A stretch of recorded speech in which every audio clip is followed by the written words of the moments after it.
Assalamualaikum warahmatullahi wabarakatuh. Perkenalkan nama saya dari Nurindra Robiana dengan NIM 140122309 dari kelas MB46 gabungan OIM ICT 01. Di sini saya akan mempresentasikan progres dari proposal skripsi saya yang berjudul Peran Integrasi AI dan Budaya Inovasi Organisasi terhadap Kinerja Pemasaran UMKM Digital. Pengujian model TOE pada penjual aktif Tokopedia. Lalu di bagian pendahuluan, di sini ada data dari Goodstats ID, e-commerce paling sering diakses masyarakat Indonesia. Pertama ada Shopee, yang paling pertama ya. Yang kedua TikTok Shop, ketiga Tokopedia, yang keempat Lazada, kelima Blibli, keenam Facebook Marketplace, lainnya dan sebagainya. Lalu eh, dari fenomena yang terdapat dari data ini dirumuskan kelima perumusan masalah. Yang pertama, bagaimana integrasi AI mempengaruhi adopsi e-commerce di Indonesia, terutama dalam konteks persaingan platform yang intens. Lalu, apa peran yang dimainkan oleh budaya inovasi dalam mempengaruhi keputusan adopsi e-commerce? Lalu, sejauh mana kecakapan teknologi pelanggan memengaruhi adopsi e-commerce, mengingat adanya perbedaan tingkat penetrasi platform di pasar? Lalu yang keempat, bagaimana tekanan kompetitif mempengaruhi adopsi e-commerce, terutama ketika perusahaan dihadapkan pada dominasi platform tertentu. Lalu yang kelima, bagaimana tekanan mitra bisnis mempengaruhi adopsi e-commerce dalam ekosistem digital.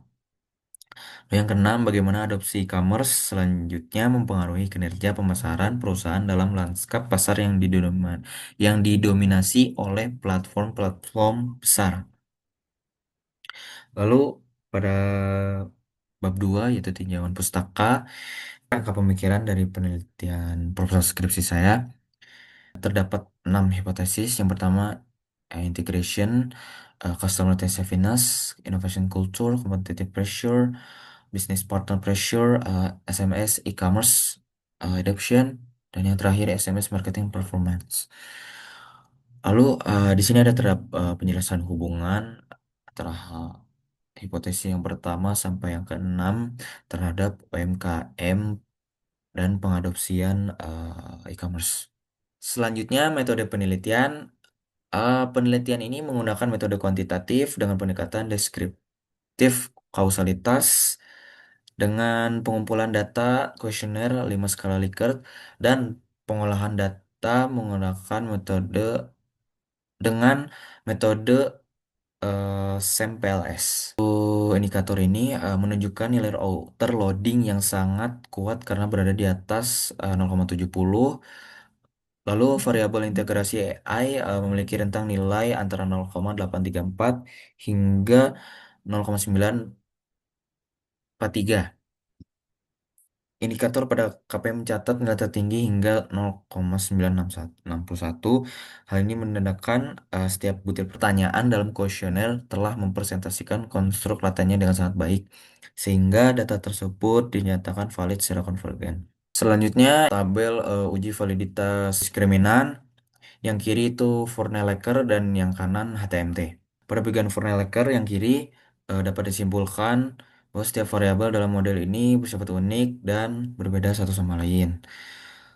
Lalu hal ini dibuktikan dari nilai kuadrat AV pada setiap variabel yang nilainya selalu lebih tinggi dibandingkan nilai korelasi variabel tersebut dengan variabel lainnya. Nilai akar AV ini untuk budaya inovasi sebanyak 0,908 terbukti lebih besar daripada korelasinya dengan variabel manapun. Yang kanan, HTMT itu rasio berada di bawah angka 0,90. Rasio tertinggi ditemukan pada hubungan antara kecakapan teknologi pelanggan dengan adopsi e-commerce yang sebanyak 0,854 masih berada dalam batas toleransi yang disyaratkan. Kesimpulan dari tabel-tabel hasil uji validitas ini dan reliabilitas, evaluasi model pengukuran dalam penelitian ini dinyatakan valid dan reliable keseluruhan. Karena indikator memiliki nilai loading faktor di atas 0,70 dan nilai average setiap variabel telah melampaui ambang di atas 0,50. yang menunjukkan bahwa instrumen mampu menjelaskan variabel lainnya dengan sangat baik. Pengujian validitas diskriminan juga terpenuhi karena nilai akar kuadrat AV pada kriteria Forney-Laker yang lebih besar daripada korelasi antara konstruk lainnya. Lalu dipertegas dengan rasio HTMT yang berada di bawah 0,90 sehingga dapat dipastikan tidak ada timpang tindih antar variabel.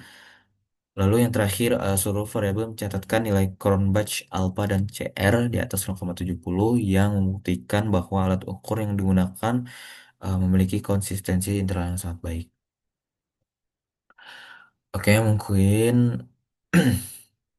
oke, mungkin cukup sekian dari presentasi yang dapat saya sampaikan. Mohon maaf bila ada kekurangan. Terima kasih. Wassalamualaikum warahmatullahi wabarakatuh.